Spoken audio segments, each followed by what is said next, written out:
waaw Seydina Idrissa moom dafa bokk ci ñu war a sargal ci incha allah le 21 décembre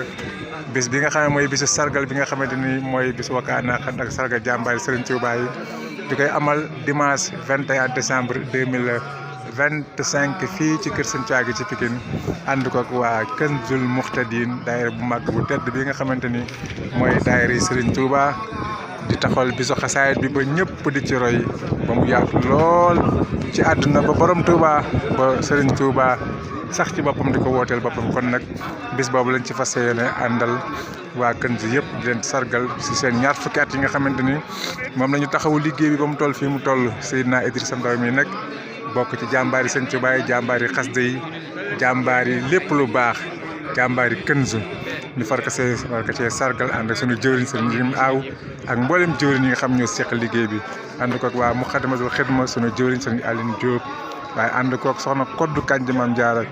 ñoom nga xamante ni ñoom lañu dara jaale bés bi muy Serigne Aline Diop mooy kilifa jotaay ba ak Serigne soxna Koddu Kanji Maam Jaara ñi nga xamante ni fu ñu waroon wax nañu fa Serigne bi teewal di ko sàkku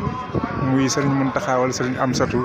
bu ñu fa ñooñu teewalee mu mat ko sëkk kon rek bis baa ngi noonu le 21 décembre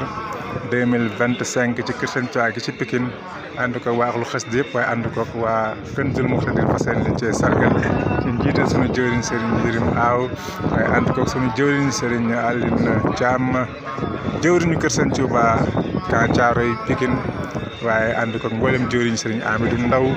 ak mboolem mbokk Kanzul Muhtadin yi rek barke borom Tuubaa ñu ñaan moom defal tawfiya ñu yegg ci am ci ndam ak ngërëmu Cheikhul Khadim barke borom Tuubaa ak xasida yi ñu sant ñëpp di gërëm ñëpp di wax wasalaamaaleykum wa rahmatulahi taala wa barakaatu jërë ngeen jëf.